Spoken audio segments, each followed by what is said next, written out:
This same Nyesom Wike says he's fighting for President Jonathan, and that there's nobody in PDP that can stop him, not even Chief Olabode George, whom we refer to as a ground rent debtor. So who will Nyesom Wike not insult? Senator John Mbata, who was his godfather at a point, he insulted him too. And he has shown signal that he's also going to insult President Bola Ahmed Tinubu. In that interview, he pointed out that if he had known that President Tinubu was going to declare a state of emergency in Rivers, he would have offered a different kind of advice.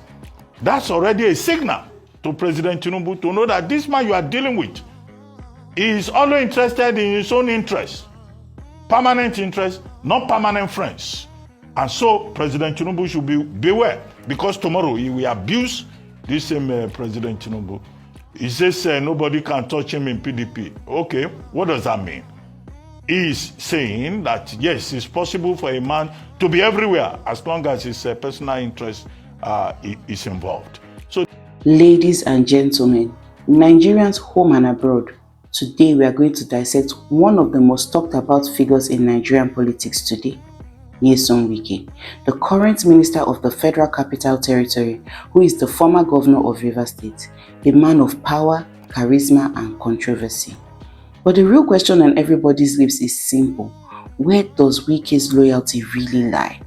1 minute he's dining with Tinubu and the APC, next minute he's flirting with the PDP, the very party that gave him political life. The same way he's saying in one breath he will campaign for Tinubu, and in another breath he's saying PDP should own the presidency to the south. I mean, is he really playing a game, a smart political game, or just another Nigerian politician driven by selfish interest? How long is this sustainable? How long can he ride 2 horses at the same time without falling? Let's break it down, fam. In the spirit of fairness, inclusion, federal character principles, and respect for our party constitution, the party must make an unequivocal pronouncement zoning its presidential candidate to the south in the 2027 election.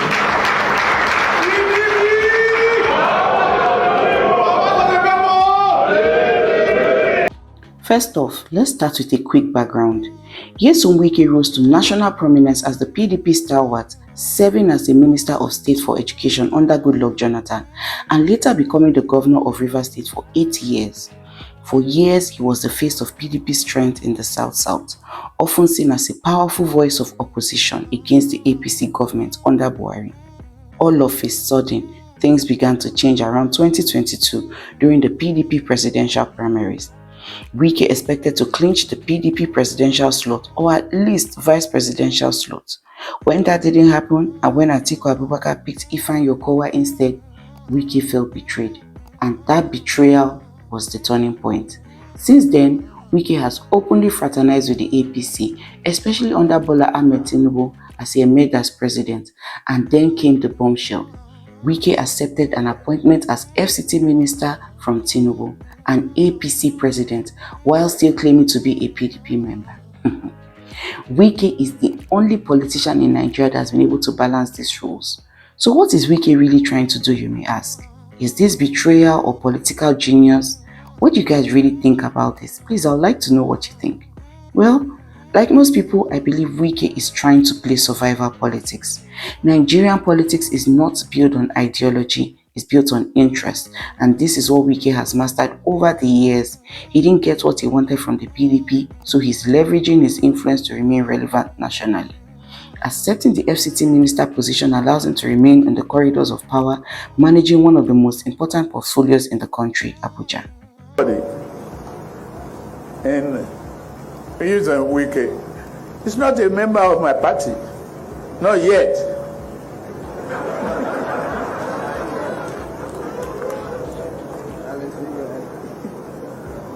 But the day he changes his mind and registered with Progressive, we will welcome him.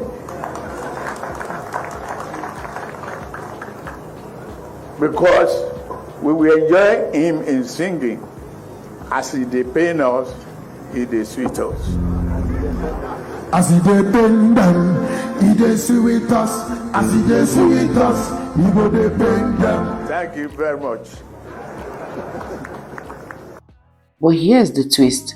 Wike refuses to formally join the APC. Why? Simple. Because PDP is his fallback plan.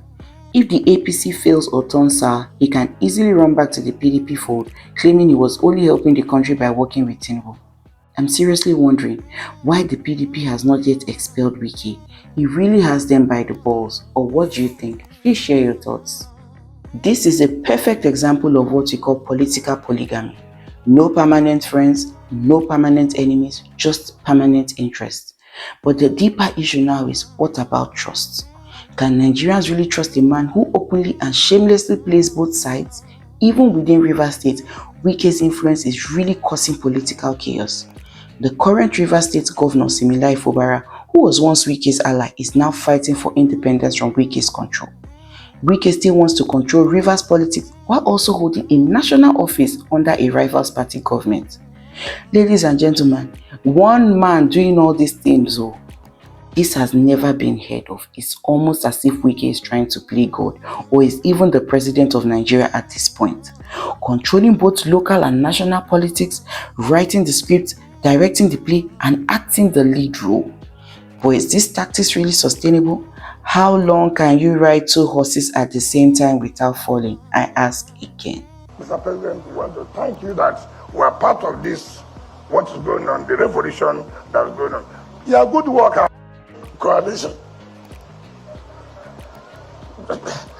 I was thinking that truly there will be coalition. So when they see what's happening every day, and I told my people, make sure that every national television must hook in. So if they turn to DBN, they are watching Mr. President. If they turn to TVC, it's Mr. President. If they go to Channel, Mr. President. If you go to NTA, Mr. President. Even the one that don't watch Arise, Mr. President. So we may all be wondering, where does Wike's loyalty really lie? I hate to break it down to you guys, but Wike's loyalty lies with Wike, not PDP or APC. Wike is only loyal to power, influence, and self-interest. And in Nigerian political landscape, that makes him neither unique nor unusual. It makes him typical of the system. The only difference is that Wike is simply better than it at most people. So, is he betraying his party or just playing a smart game? That's for you to decide, Nigerian people. One thing is clear, expect more drama from Wike. He is far from done. 2027 is coming. Just keep watching this space for more news. Don't forget to like, share and subscribe to our channel and share your thoughts. I really like to know what you all think. Until we come your way next time, I remain your favorite girl at Arodoji, signing out. Has not been as audacious as Wike. In fact, right now it's looking like we have two presidents in Nigeria. Wike can do anything. Yeah. If you are talking about PDP has no other problem than a few desperate politicians who want to hold power by force. Who is Wike to dictate to a party where its presidential candidate should come from? I've never heard it before. Yes, you can discuss it. Even the last election in which he participated, he was the one who brought the governor of Benue at that time, Samuel Ortom. And within them, they threw the race open. That's why people like us bought the form. That's why we participated. And after he lost, he has never been consolable. Once he lost that election, he lost everything. And since then, he himself has known no peace.